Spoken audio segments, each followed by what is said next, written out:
kita berada di luar dulu biar teratur, kemudian tertib sesuai dengan barisannya masing-masing. Kita mulai dengan bacaan basmalah. Yuk, waqid ini talata.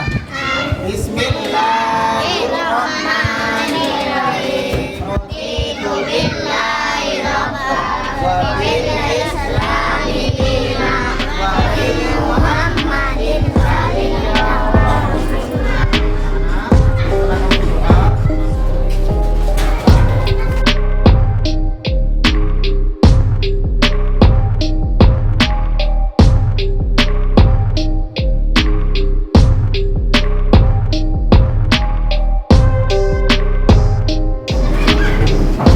Assalamualaikum. Kaifa halukum ya tarami? Ana bil khairi walhamdulillah wa anta ya. Biasa sebelum kita berdoa, rapikan dulu tempat, meja dan kursinya. Sudah bisa mengikuti? Mbak ketua kelas Mas Abiseka disiapkan.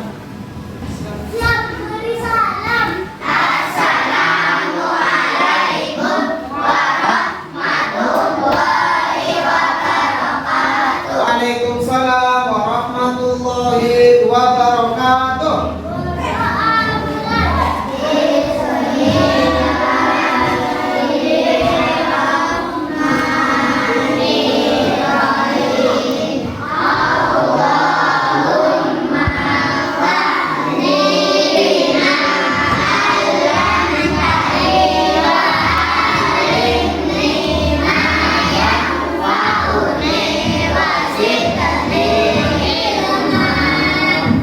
Bagaimana kabarnya hari ini?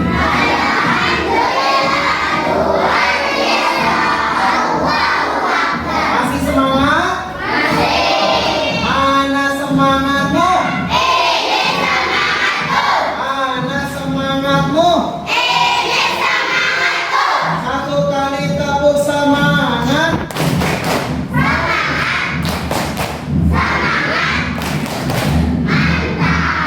Tepuk satu, tepuk dua, tepuk tiga,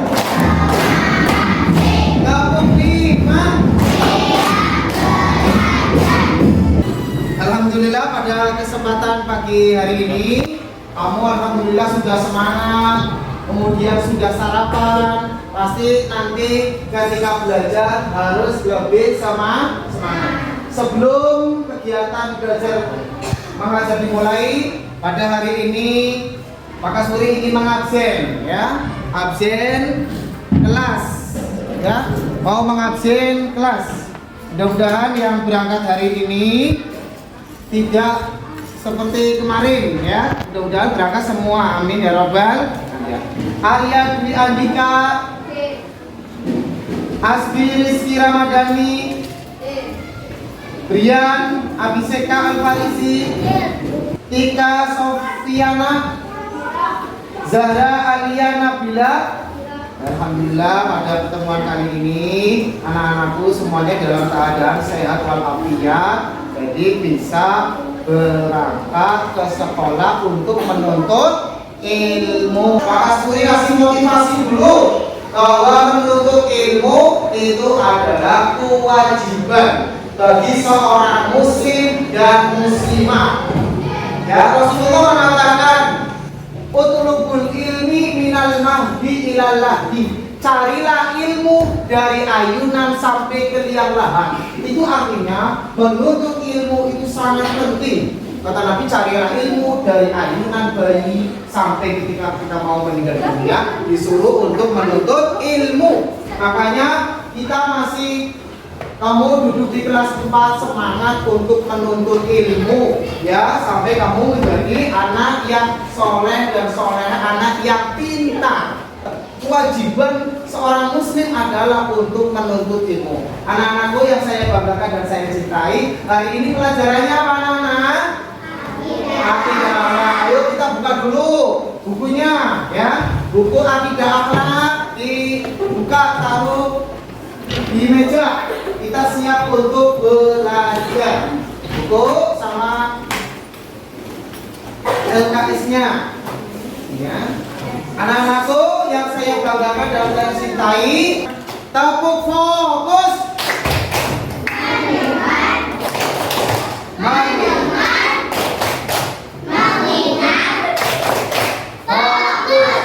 Pak Kasuri ingin mengingatkan pelajaran yang telah lalu, ya. 1 minggu yang lalu kita sudah mempelajari akidah akhlak tentang apa ya kemarin ya? Iya, tentang sifat amanah dalam kehidupan sehari-hari. Pak Kasuri pengen tanya, ya, apakah kamu masih ingat pelajaran yang dulu? Ya. Semalam yang sudah belajar siapa? Sudah belajar semalam? Tutup jari. Yang sama tadi pagi sholat subuh. Masya Allah, anak yang soleh dan soleha sholat subuh. Kemudian sifat amanah, aku ingin tanya kepada Mas Said. Sifat amanah artinya apa ya saya? Dapat dipercaya. Ada lagi, masih ingat sifat amanah yang kedua? Jujur. Masya Allah, ya, sifat amanah masih ingat, berarti kamu belajar, ya, artinya jujur, kemudian dapat dipercaya.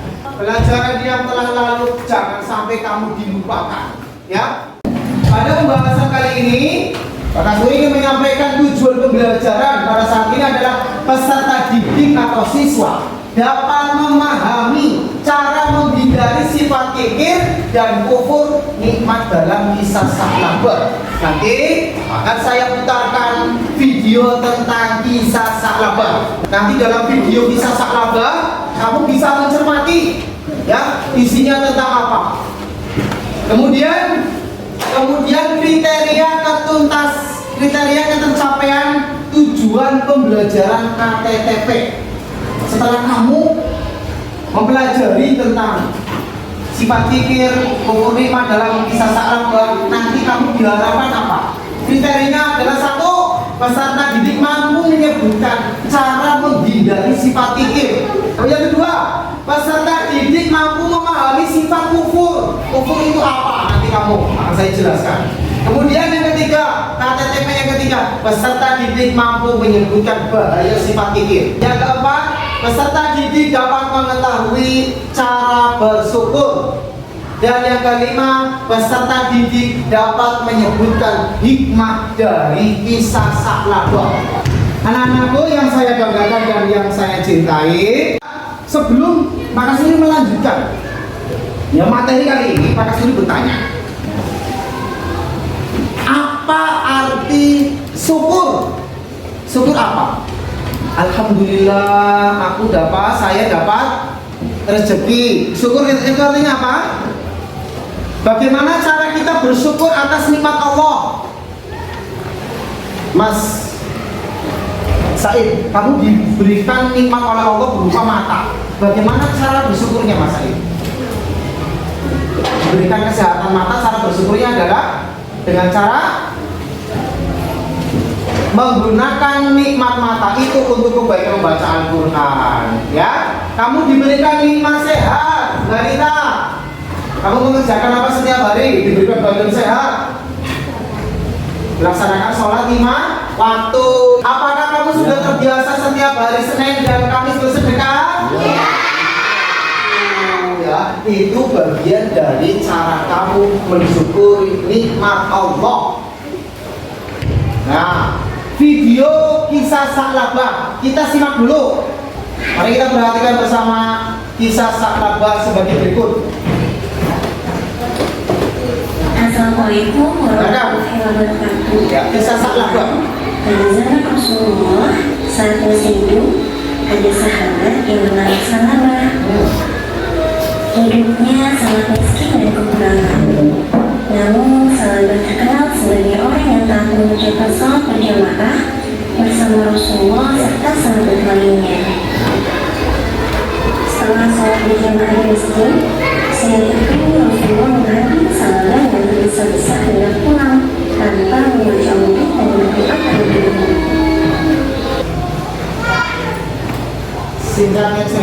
bahwa kisah Sa'labah itu adalah seorang sahabat Nabi. Dia itu adalah orang yang rajin sholat berjamaah di masjid. Ya, dia rajin bersama Nabi sholat di masjid. Dia adalah orang yang taat beribadah. Kemudian Nabi melihat bahwa Sa'labah ini setiap selesai sholat jarang berzikir kepada Allah. Ya, dia langsung pulang tanpa berzikir, bacaan tasbih. Bacaan tasbih bunyinya bagaimana?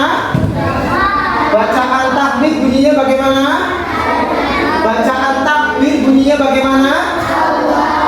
Ya, itu yang biasa kita lazimi setelah selesai sholat. Berbeda dengan kehidupan Sa'labah. Setelah selesai sholat, dia itu langsung pulang. Suatu hari Rasulullah SAW menegur kepada sahabat Sa'labah tadi. Wahai Sa'labah, kenapa engkau setiap selesai sholat, saya perhatikan engkau itu pulang, tidak berzikir kepada Allah. Apa jawab Sa'labah?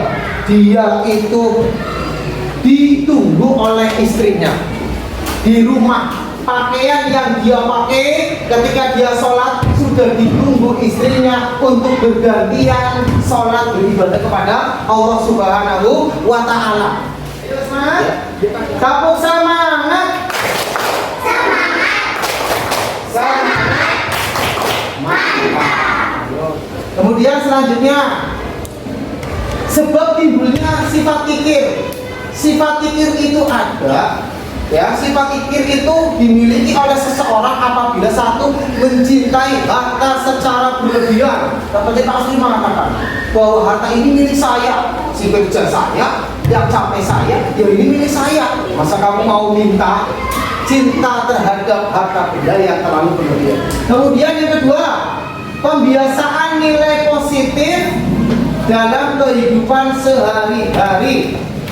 Kurangnya memiliki rasa kasih sayang terhadap sesama. Ketika ada pengemis, ketika melihat fakir miskin, tidak memiliki rasa iba, tidak memiliki rasa kasih sayang terhadap orang lain.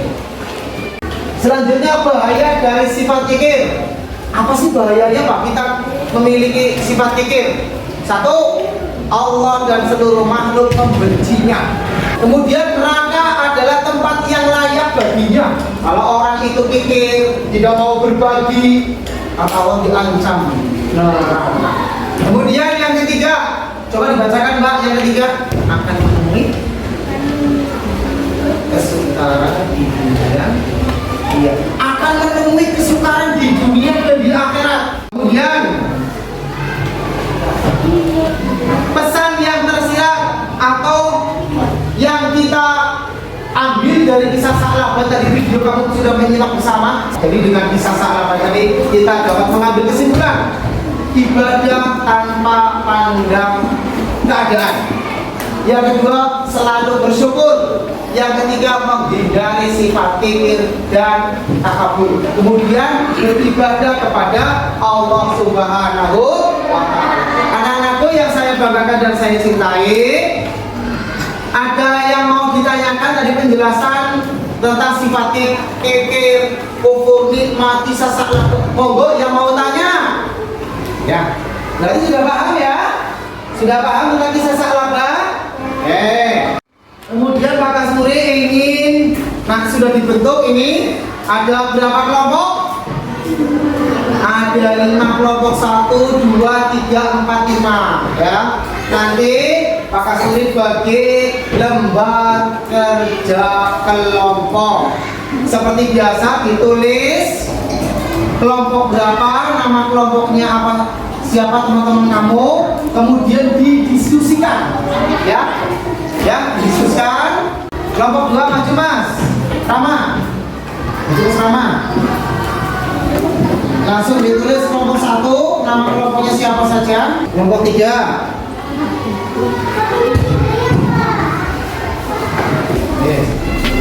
dikerjakan, didiskusikan dengan teman kamu.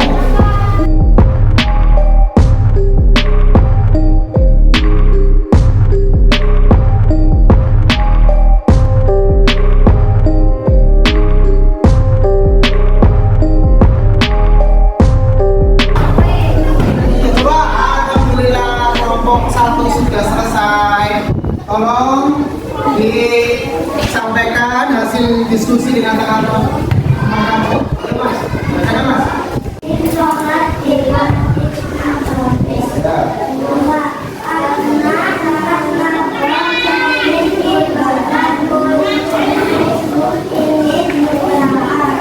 Kemudian nomor 3.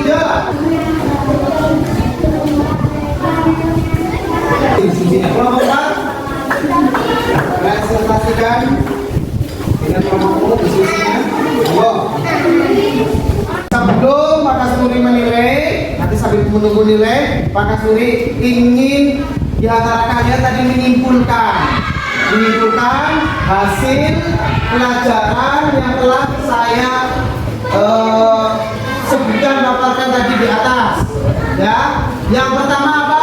Dari kisah sahabat. Yuk, Pak Kasuri bantu. Dari kisah sahabat, seseorang itu harus apa? Dari kisah sahabat selalu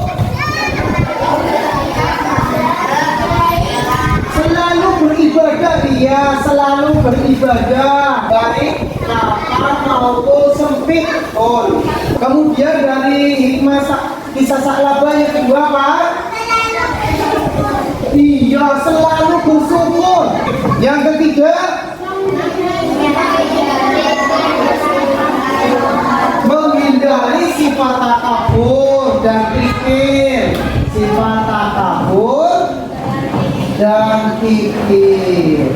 Sebelum Pak Kasuri menutup, Pak Kasuri ingin membagikan tugas atau PR.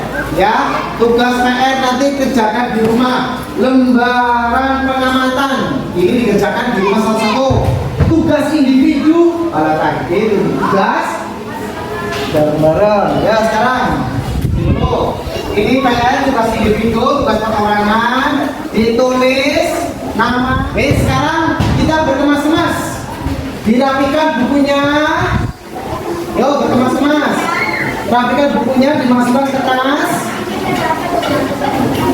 Nanti anak-anak setelah Pak nanti koreksi yang tugas ini, nanti yang nilainya di bawah KKN akan remedi perbaikan, ya. Dia duduk kembali. Kemudian nanti yang nilainya bagus, nanti ada pengayaan untuk selanjutnya materi, perluasan materi. Disiapkan Mas Abiseka.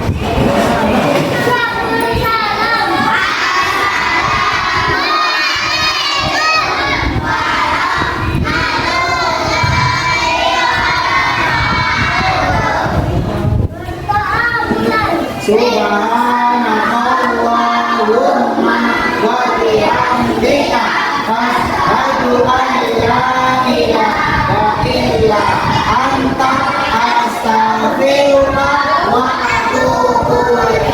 Maka ini segera mengingatkan, nanti setelah sampai di rumah jangan lupa sholat zuhur sebagai wujud syukur nikmat kepada Allah. Anak-anak, cukup sekian pertemuan kali ini. Kita tutup dengan bacaan hamdalah. Alhamdulillahirabbil alamin dari saya. Assalamualaikum warahmatullahi wabarakatuh. Yang bisa jawab pertanyaan Pak Kasuri boleh pulang. Kikir artinya apa?